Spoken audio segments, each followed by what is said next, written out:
because they were supposed to wait until the merger has completed, and then they have one CEO and CFO. So, and then, it's skills, critical skills, and how many people that are going to be employed, lose job, and what are the future of those employees? Are they going to be deployed to other entities or to the department, or are they going home in this difficult time where we are? What is going to happen about those employees? Thank you very much, Chair. Thank you very much, Acting DG.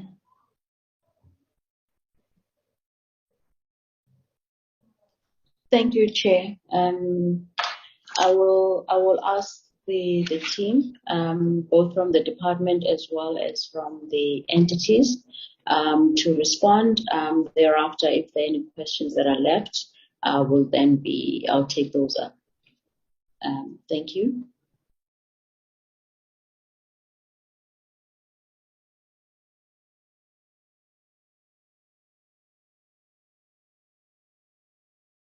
If I could maybe start with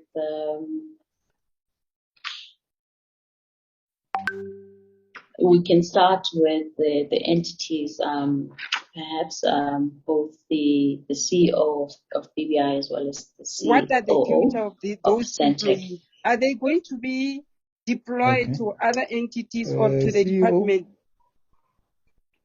You can start.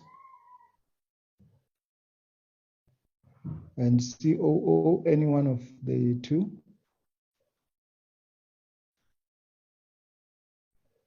You are muted. Good morning. Good morning.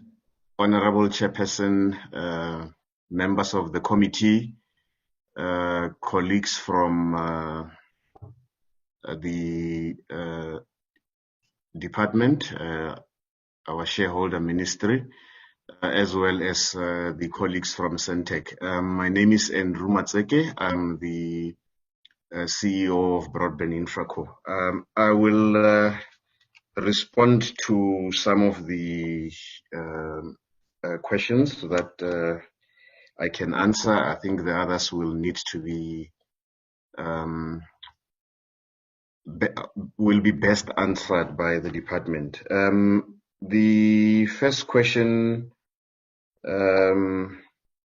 that was asked was around funding. Will this entity require funding? Where will the funding come from? I think the answer to that is that we are in the process of developing the strategy for this entity. I think that was one of the items that were mentioned on the timeline. And part of the outcome of that process will be to also indicate the level and type of funding that the entity will require. What I can say is that the approach of this merger is premised on growth. Although we often use the term SOC rationalization, my personal feeling is it's unfortunate choice of term, because when you mention rationalization, the implication is you are reducing. But the idea behind the merger is that BBI and SENTECH combined will grow in terms of revenue and profitability better than in their current form as separate entities. So if we understand that one of the business motives is growth, then some of the answers that we are going to give to the questions that were raised will start to make sense, hopefully. then out of that process, we will work out that the quantum of funding that will be required. And my assessment as a person managing one of the entities that are being matched is that yes, funding will be required to fund growth in terms, and when I'm talking about funding, I'm talking about funding to make additional investments in infrastructure to enable the entity to grow. I'm not talking about set up funding. I think the issue of set up funding will probably be the lowest proportion of the funding that will be required. The bulk of the funding that will be required will be for investment in infrastructure to enable the entity to grow. The other question that was, and where will that funding come from? I think we are not there yet. So that will come out of the strategy, the business strategy formulation process. Whether that funding, does it come from the National Treasury? Does it come from the private sector? My view is we are not there yet. But if I can offer insight based on my involvement in the process and my understanding of the business, will be that the funding,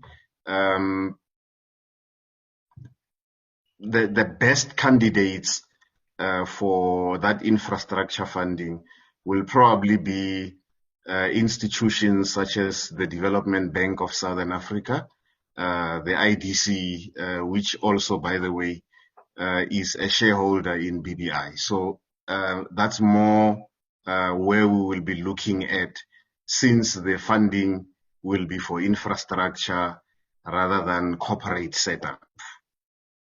I don't know if my counterparts from SENTECH or from the department want to add anything on the issue of funding before we move to the next question, which was about the timelines for the measure, how long the measure will take.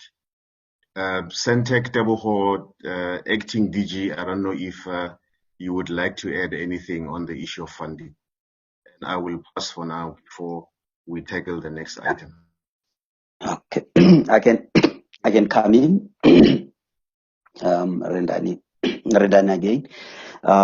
Yes, yeah. In terms of the funding, even the way we are trying to set up an entity, we're setting it up to be a Schedule 2, in that that the entity would also still be able to raise funding, even in the from the private sector, being that even the banks out there, then the entity at the back of the infrastructure requirement can be able to raise such funding as well. That's one other avenue that the entity could explore, other than the DFIs, as mentioned by the CEO. So yeah, we will be considering that also. And it being a Schedule 2 or Schedule 3P, it does allow it to be able to do that. Thanks. Yes, thank you, Andrew Tebogo. Yes, indeed, I think each growth project will be evaluated on a case-by-case individually, and its funding mechanism on the requirements at the time, as Andrew highlighted. I think what needs to also be noted is that a meshed entity efficiencies, so it could be an efficient company from a value and growth perspective, would yield better shareholder value on a long-term basis. Thank you. Chairperson, this is Mashilo Boloka from the department. I understand the question around funding from two perspectives. The first perspective, I think my colleagues have addressed it. It relates to moving forward, how will the merged entity be funded? I think my colleagues have talked about it. But there's the first set, which I want to deal with. In other words, how do you ensure that this measure is not costly? Because measures are by nature have got cost implications, no matter how you want to look at that. I think the way that you can mitigate the cost depends on how or which option you take of the measure. There are three normally. Either you merge the two in such a way that a new company emerges, then therefore that requires a lot of money, whether from marketing and the integration of systems and so forth.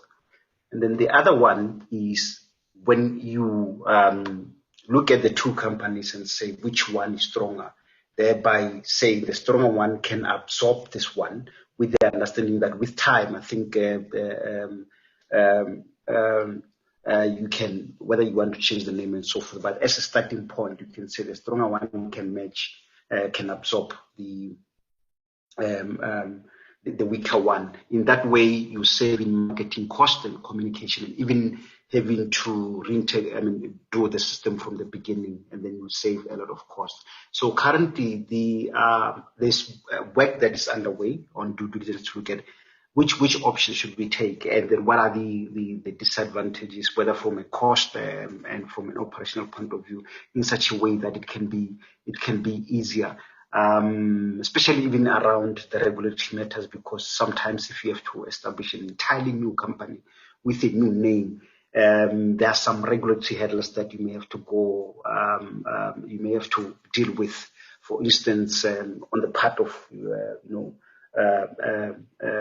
the regulator, you may have to lodge that in the Gazette, that there's public consultation around your licenses, or whether the transfer of ownership of certain licenses. The same thing applies if a company is listed. You find that that process that you have to take, which will take longer. So at the moment, you're looking at the various options and what each option will bring in terms of the quicker in dealing with in doing the measure, so that we don't have a situation whereby the measure drags on. I think the disadvantage of the measure dragging on is that you lose key people, and through that, if you lose key people and you can't fill them because there's an impending measure, which is the same problem that we now experience, to say that in the last couple of months since the measure was approved in principle, I think we have tried to put the moratorium on the appointment of new employees on long-term contracts. So all of them are short-term contracts. In my understanding, I think even the CFO one at SENTECH, I think CEO of SENTECH can confirm that it's a very short-term one, aligned to the timelines of the measure. Because I think the other thing that you must appreciate, especially to deal with the question raised by honorable members, I think about 3 of honorable members have raised this around why is SENTECH appointing a CFO, meanwhile there's a measure that is coming, and yet BBI has got that. You recall that even during the time of measure, until the measure is done and completely done, there are certain issues that you have to deal with around your assets and so forth. So there are certain financial, that will require a CFO that is there. So everything that is done around appointment is in line with the timelines that I think the department has provided. Hence, I think some of the concerns around, or the issue that the acting DG raised around the initial appointment that was made for the CFO, and now they have to restart the process from the beginning, because I think once those things start being candidates will end up withdrawing, because I think it brings a lot of uncertainty. But I think most of the appointments that are being made at these entities are aligned to the timelines. Hence, sometimes, which is a disadvantage, is that you may not get the best candidates that you want, because no person can leave a stable job and come and join an entity whose future is uncertain because of the impending measure. I hope I've clarified those issues. Thank you very much, Chair.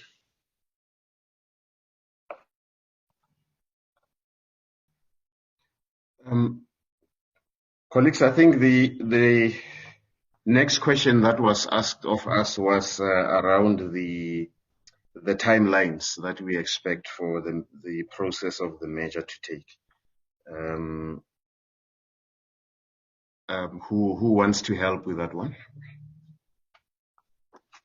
Thanks, thanks, Iyo. I think the way we have indicated our timelines, as well as the other work that we'll be doing in concurrent with the legislative process, is that we have allocated this financial year to the legislative process, and at the conclusion of the legislative process, meaning that getting into 2022.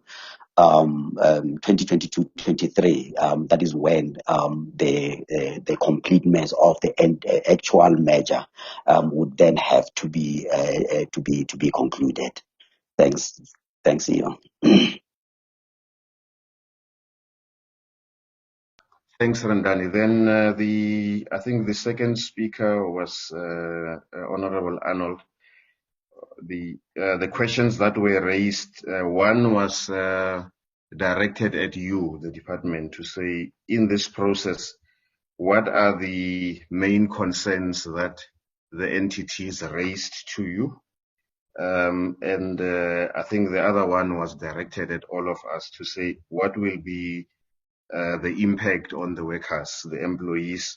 And I think that question came up as well from other honorable members. So before I ask the department and maybe SENTECH to assist in answering the questions, I'll have a first stab at it from a BBI perspective.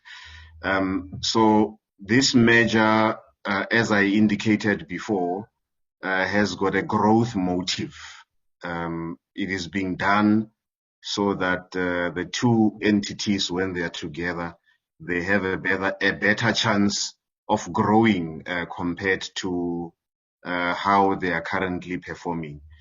If we look at the inherent characters of the two entities, BBI is a company that offers broadband connectivity that is based on optical fiber networks, and that is the character of the skills that we have within BBI. And SENTECH, my understanding of it, is a predominantly wireless environment in terms of technology, terrestrial wireless as well as satellite. So at a technical level, the technical skills within the two entities complement rather than compete with each other. So when the two entities are merged, we're gonna need both sets of skills in the two entities.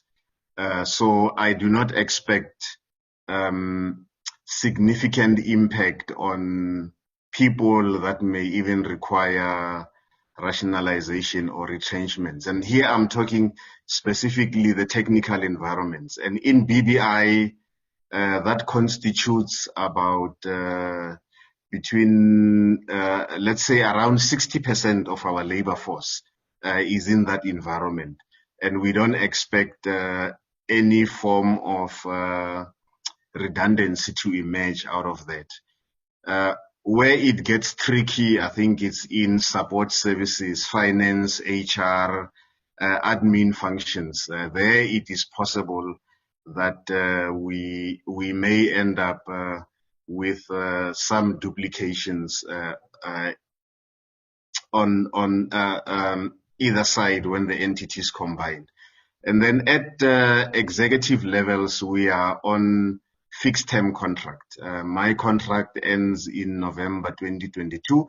I'm not sure about my counterpart at SENTECH. So when the merger results in one CEO, one CFO, one company secretary, etc., people at that level are on fixed-term contracts. So if my SENTECH counterpart becomes the CEO of the new entity, by that time my contract will be coming to an end anyway. So I don't anticipate that we will have challenges of what to do with executives with employees at executive level.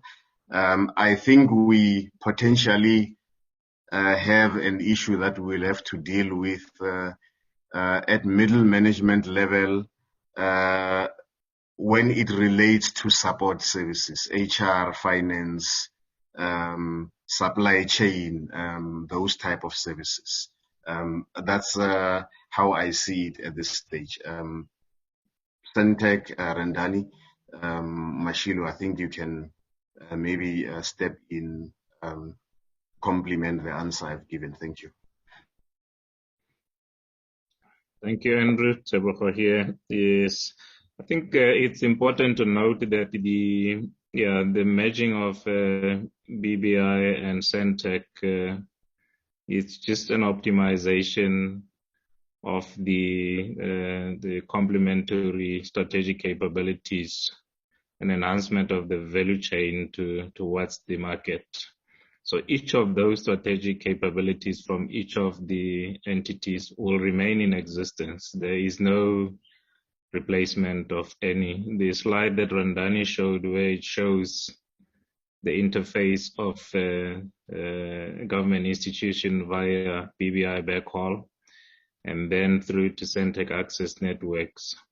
Those are separate functions which, when combined, complement each other to complete the value chain towards the market. So from the people perspective, the larger part of the functional teams will still be required.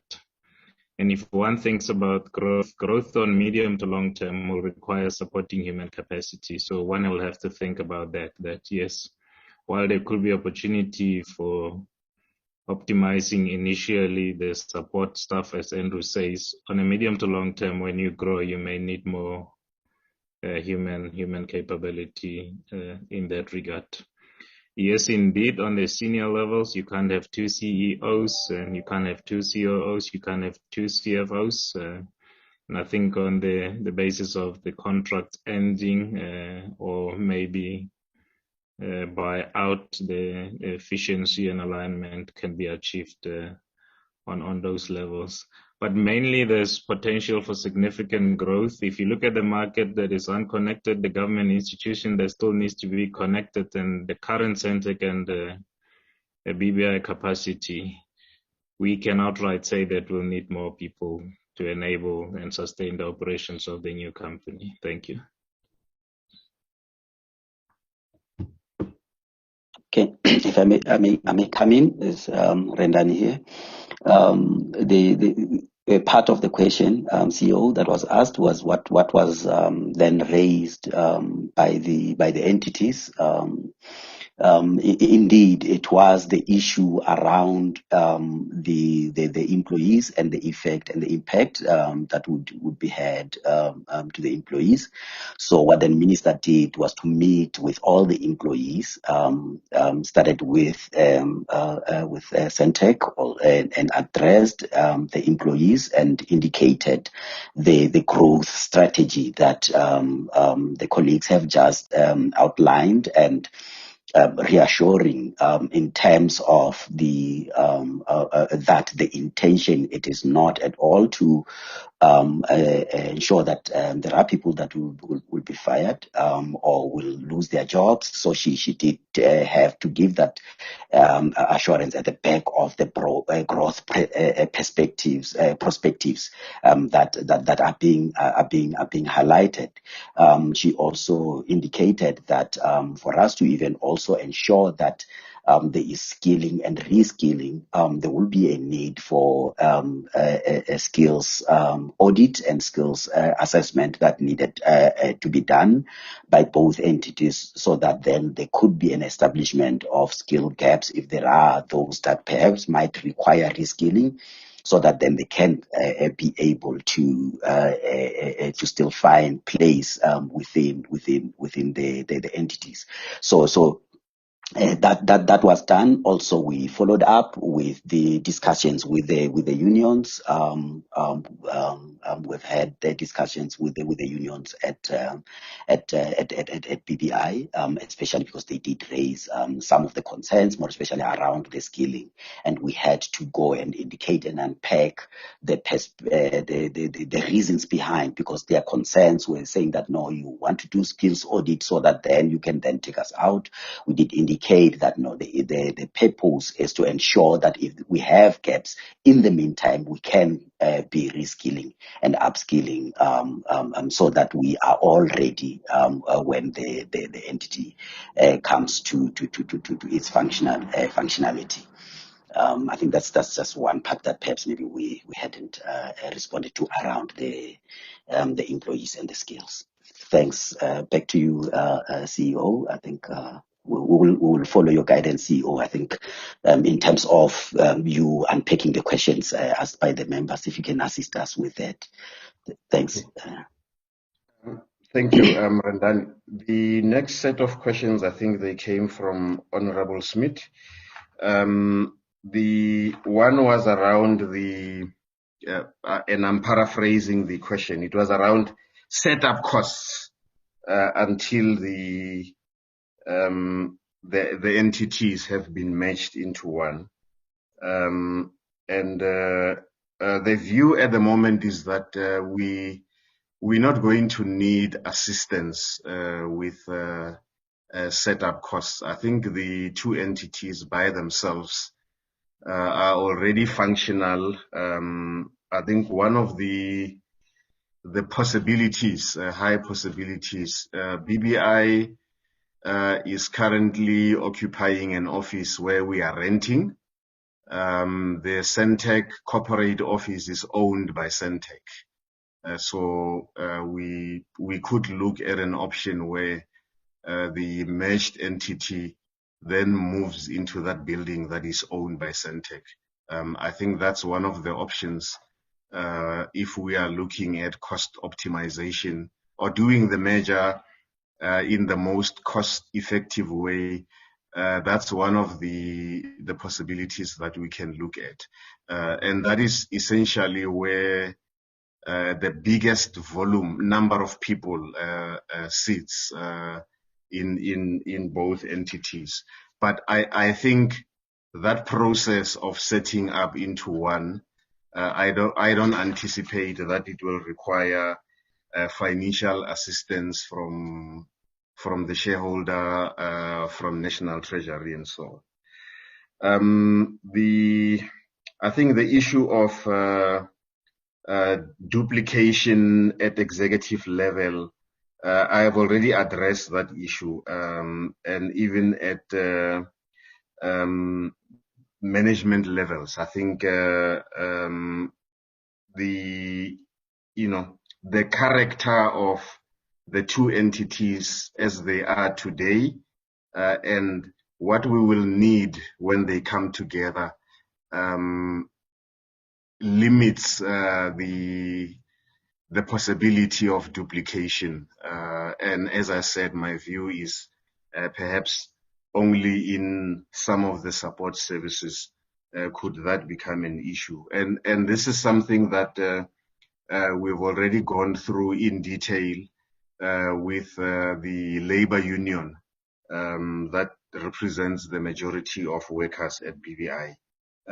We've already done an unpacking of that scenario, and the union is reasonably comfortable because even the bulk of their membership comes from the technical environment. There was a question that was asked about the Elon Musk's Starlink satellite. As BBI, my SENTECH counterpart, we don't really play in that space. I think that is a question that SENTECH is probably in a better position to answer. Thank you, Andrew. Yes, indeed. Opportunities are there, but what we are doing from a technology evolution trajectory is to explore launching our own satellite as a country. For reasons of technology sovereignty, cost efficiency, DG talked about a need to reduce cost to communicate. So you are better able to achieve that when you have control in the investment yourself as the state organ. So that's what we're looking at. We have developed a business case to launch a South Africa-based satellite, mainly to carry both media and connectivity services. And we are exploring this further to ensure that we also take the country to the levels of its peers and leading in the technology space. But most so important, I think, for this conversation is the sovereignty of technology. You wouldn't want to rely too much on private operators where impasses could relate into service degradation or outages, and can happen at both political and business levels. So we're trying to position South Africa to have its own satellite in that regard. Thank you. Thank you, Chair.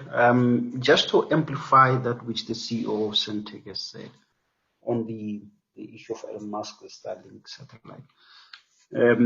Cabinet has mandated SENTECH to look at the possibility of establishing our own satellite as a country. This is because of a number of issues that have to be mitigated against. I think one is the issue of sovereignty that the CEO of SENTECH has mentioned. But the other issue, which is very critical, is around large capital outflow. If currently South Africa doesn't have its own satellite, and then if you look at the trend of the market, is growing towards satellite, whether it's MultiChoice, whether it's SENTECH, whatever. So that's where the trend is going. But the biggest challenge that we face is that given that we don't have a local satellite owner, these satellite operators are foreign companies. So there's a lot of money that leaves this country to those foreign countries. And if we could help in arresting that, you can imagine how much of investment that money would make in the country.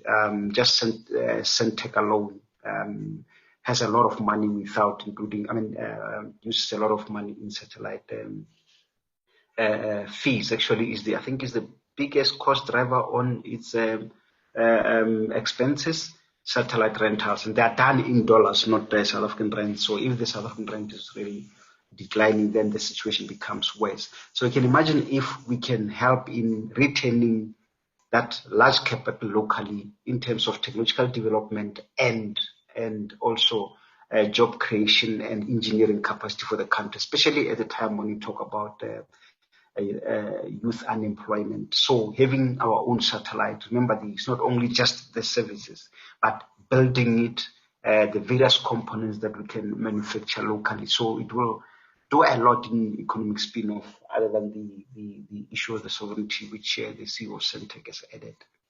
Thank you, Chair.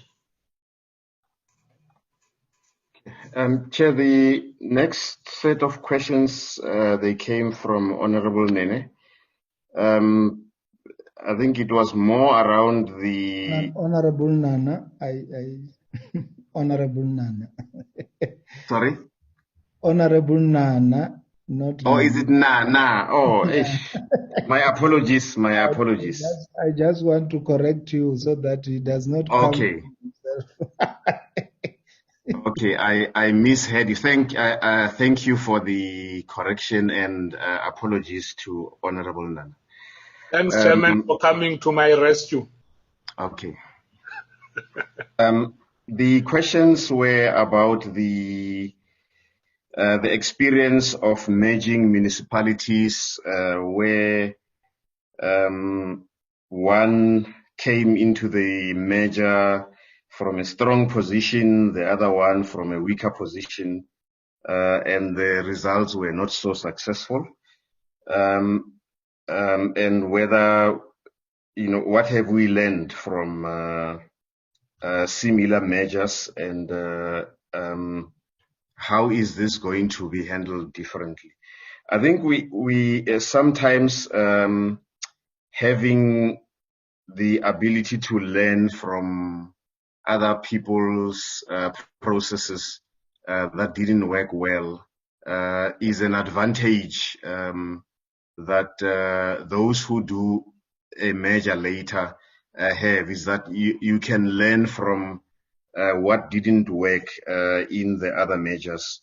And we also have the transaction advisors who are helping us with the strategy development.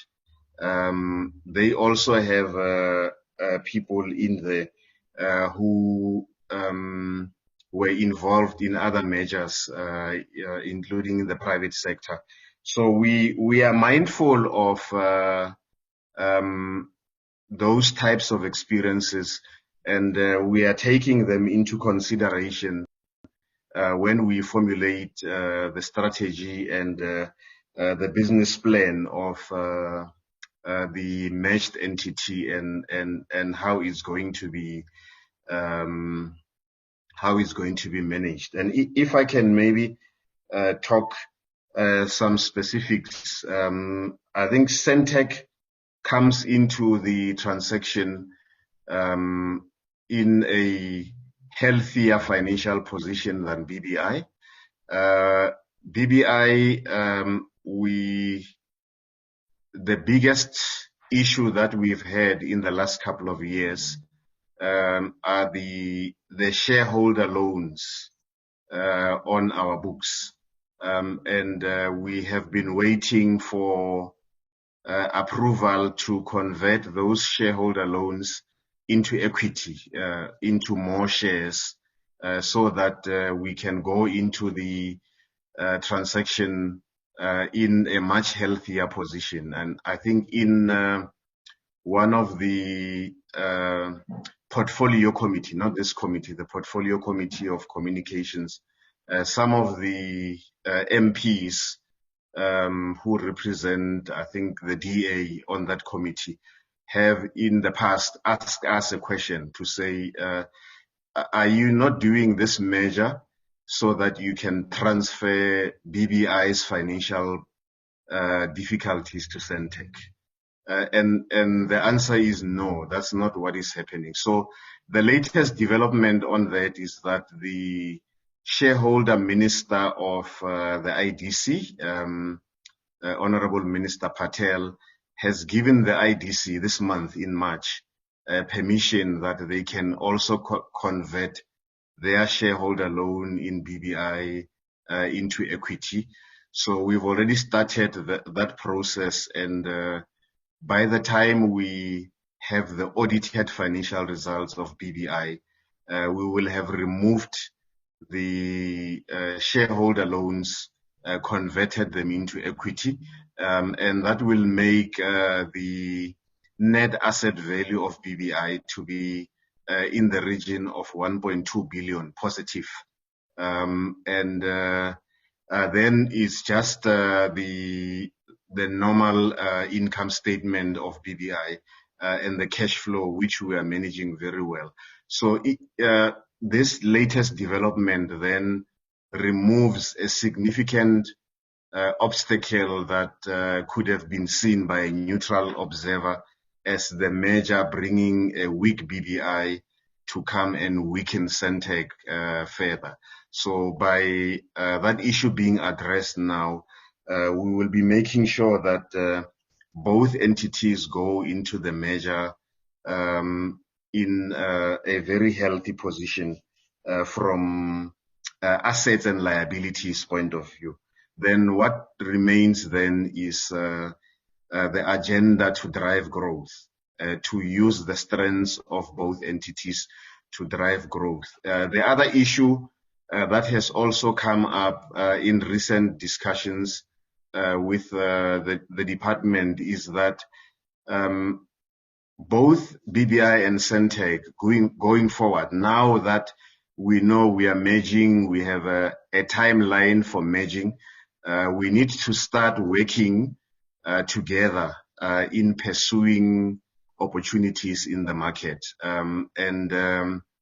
I've already discussed that with the chairperson of my board, and we will be making an approach to the board of SENTECH that we start setting up a joint team of both entities that will look at opportunities on which we can start collaborating so that by the time we get to the merger, we've already built that culture of working together.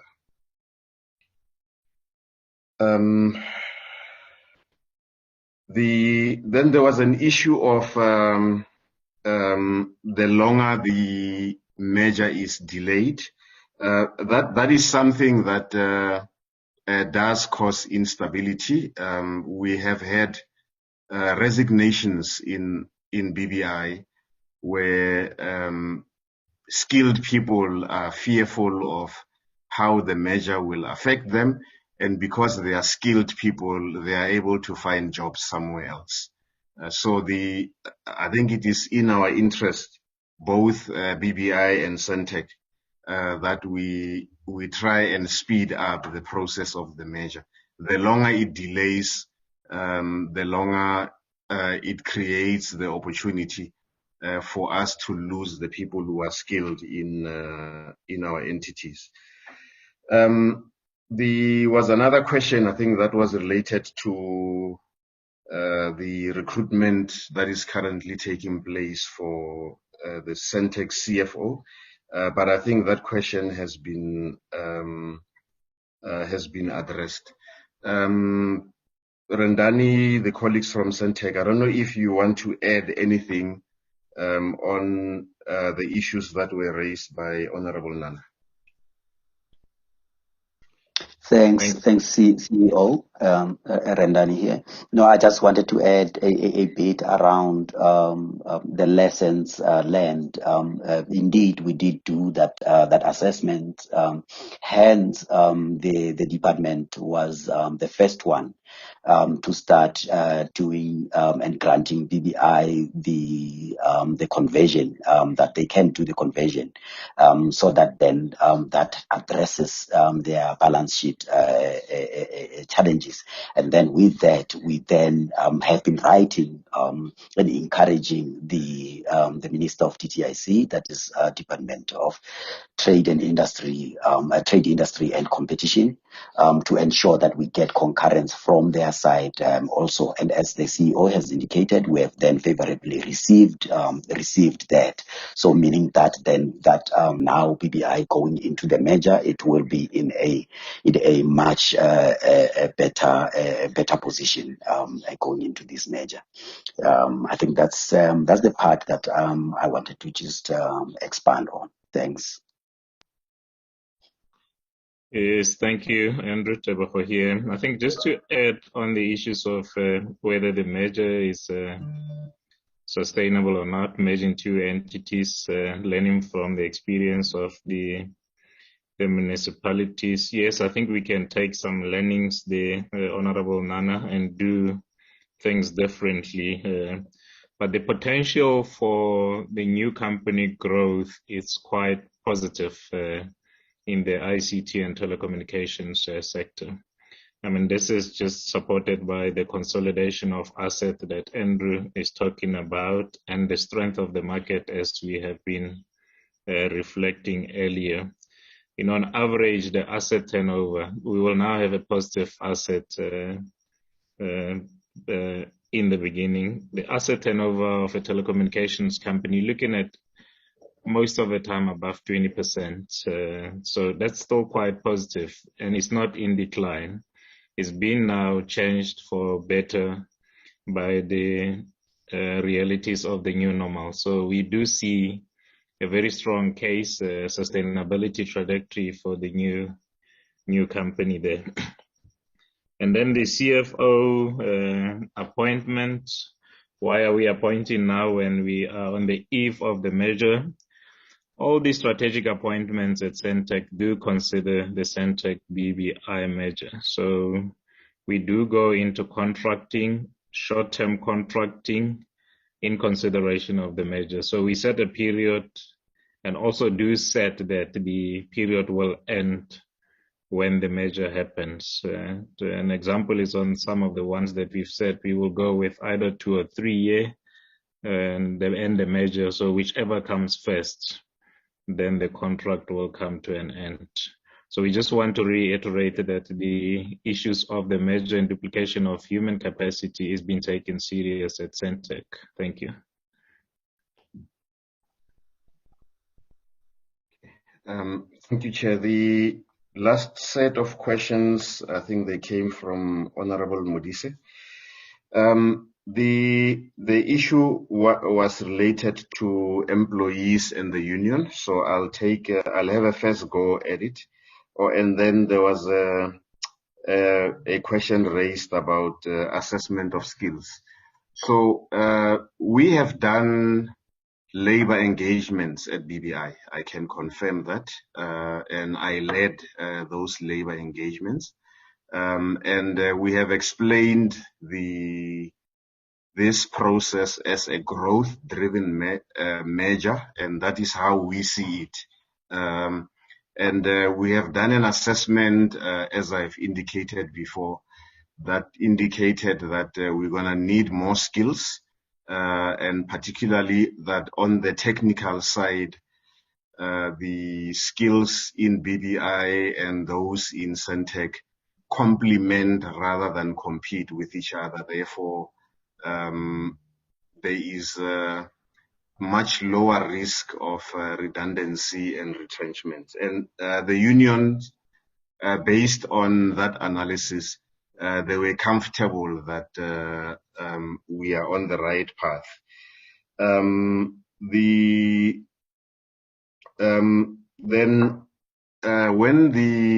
the current minister, Honorable Stella Ndabeni-Abrahams, came into the portfolio, one of the programs that she initiated was a skills audit in the department. There were still departments, separate departments, as well as the entities reporting to her.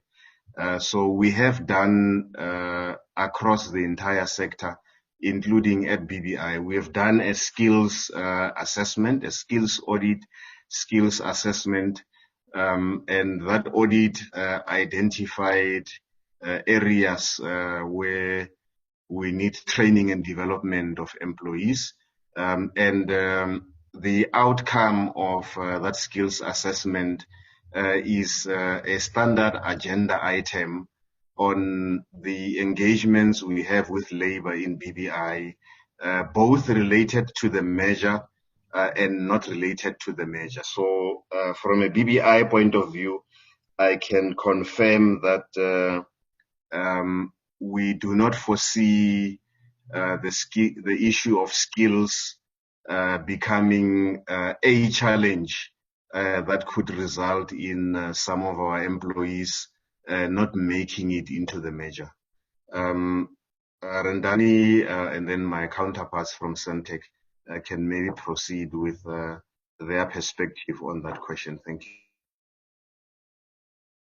No, I think from our perspective, I think it's what we were highlighting in terms of the minister meeting the all the employees as well as so this we have addressed it from our perspective, from our side. Perhaps maybe from the SENTECH side, they can go ahead. Thanks.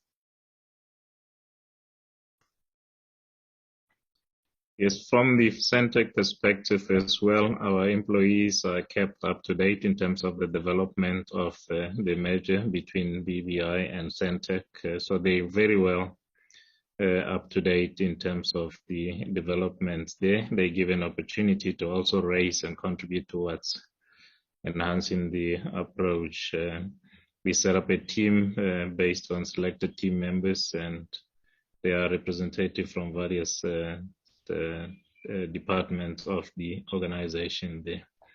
From the skills and capability, yes, we also conducted a skills audit whose outcome was a need to enhance digital capabilities to align with the fourth industrial revolution era. And to meet this future demand, we also have a standing agenda. It is also a company a human capacity development, where we're looking at intervening with more than 1,000 digital interventions per annum. This targeting to drive the digital skilling is to enable SENTECH to fit into the future, and also position ourselves for the new company. Thank you.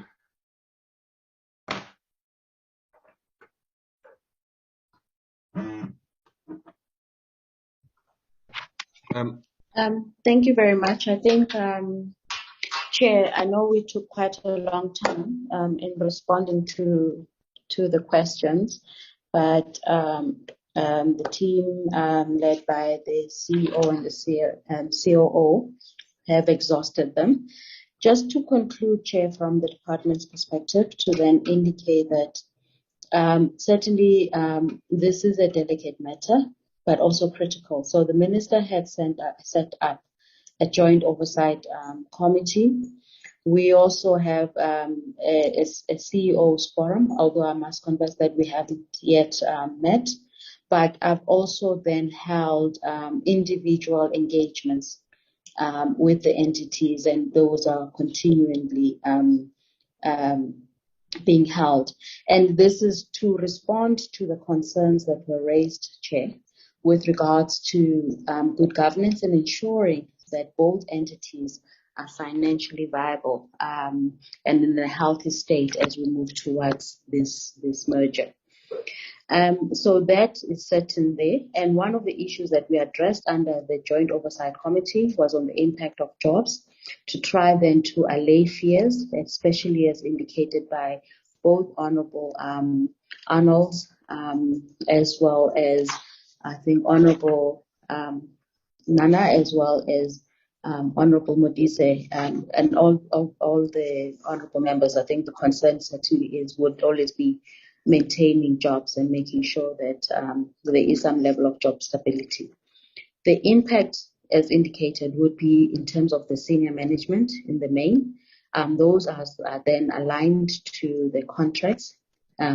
However, because of the technical skills, honourable members, certainly would want to preserve as many as possible, and also then the think tank and the intellectual capacity or capability would also want to ensure that we share it within the sector.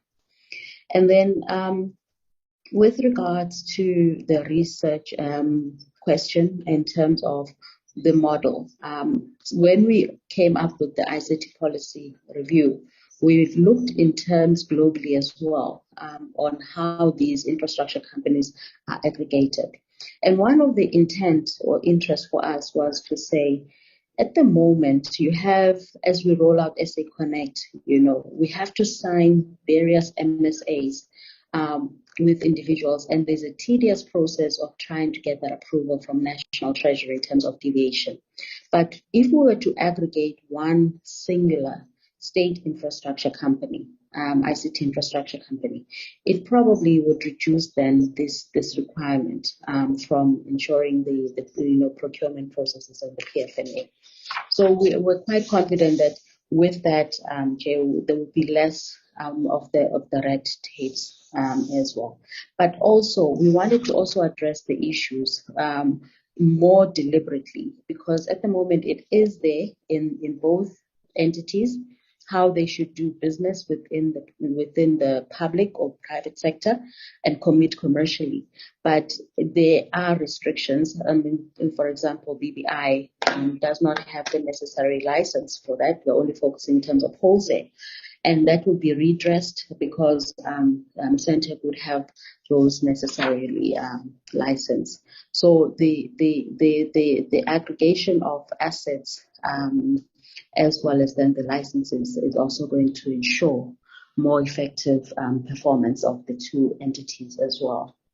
And then we are the only reason there is a moratorium in terms of the recruitment to a large extent, but there are those critical positions in line with governance and compliance requirements that we would need to fulfill during this period. And we talked about, I think there was a question on the time frame. Our intent is that we'd like to table this proposed infrastructure company to cabinet this year, this financial year coming, and hopefully we'll see an introduction to Parliament by the end of March 2022.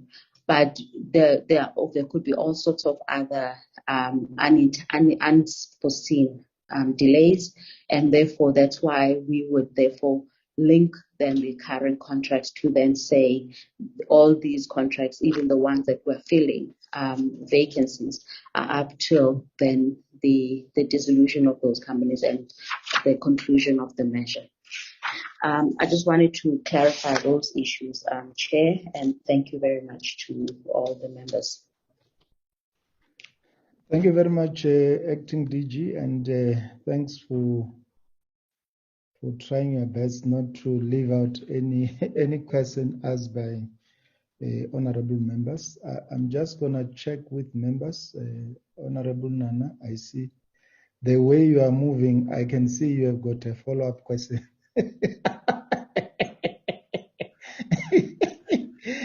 So you see, Chairman.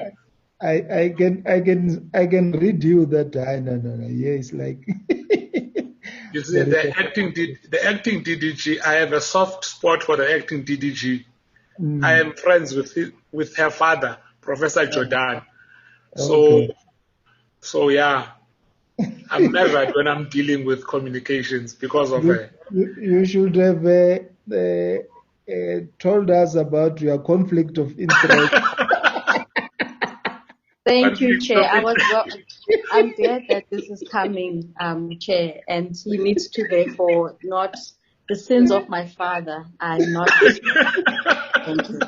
You should not carry No, Chair, I'm fine, Chair. I'm just hoping that you will take into consideration the proposal I made to you. Maybe we can talk about that when we are dealing with minutes. Okay, no, fine. Thanks, Honorable Arnold.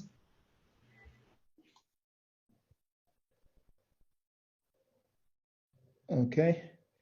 Chairperson, are you calling me?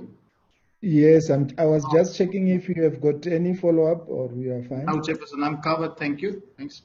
All right. Is there any other member who is not covered? I think I don't see any hand from the platform there. Thank you very much, Acting DG and your team.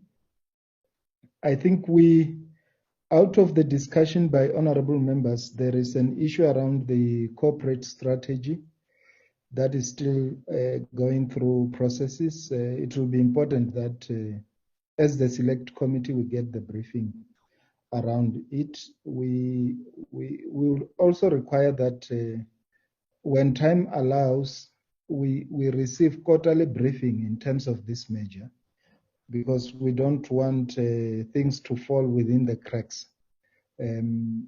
Just to make sure that things move smoothly and we are doing our oversight role in that regard. The issue of the bill, of course, as soon as it is put to us, we'll then deal with it. There was an issue around the satellite. I think from our side, we might require the department to come back to deal with it, where as a country, the need for us to have our own satellite so that we don't rely on private sectors or satellites from other countries. I think it's one area that we might require an engagement moving forward. I will request Acting DG, if you have got just parting shots, we give you, and then we release you. Thank you very much, Chair, and we'll really appreciate this opportunity to really sit and engage with the committee.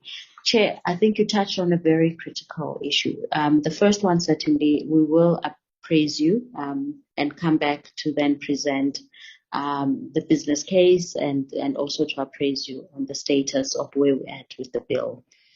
On the satellite, Chair, it's very critical as well. That's one of the programs, in fact, we're mandated by Cabinet to ensure that we build our own capabilities as a country. I'm happy to say, Chair, that we are exploring this together with the Department of Science and Innovation. In fact, there is already a launch program that was done on satellites. These were cube satellites, mainly in the fourth area of research, but those are some of the programs that we want to stimulate, but also towards building a satellite for communication services. Because, Chair, the reality is, whilst we're rolling out broadband, there are those areas in our country that would still need connectivity, those especially in remote and areas where already there aren't any other means of infrastructure. And we have to ensure that we reach those areas and provide them the necessary services for that. And it is for that reason that satellite remains still critical need for our country and also for that of the region. So the satellite that we intend to launch, certainly, Chair, supporting what you called for, that it will be a South African-owned satellite. We also then want to ensure that we provide them the various services to the region as well. So we're working with SENTECH in the lead, and then we're also bringing together, from the research perspective, the ideal is for us to launch South African-owned, South African-engineered satellite using our own skills. There's youth in various institutions who are working on this, and that is something that we can all say it's a proudly South African initiative. Thank you. Thank you very much, and thank you. We can now release you, Acting DG and your team, and honorable members will remain while we deal with our own internal Thank issues. you, Chair. Thank you very much. Chair. Thank you. Rolibuwa. Hi, Rolibuwa Musetha. Nah.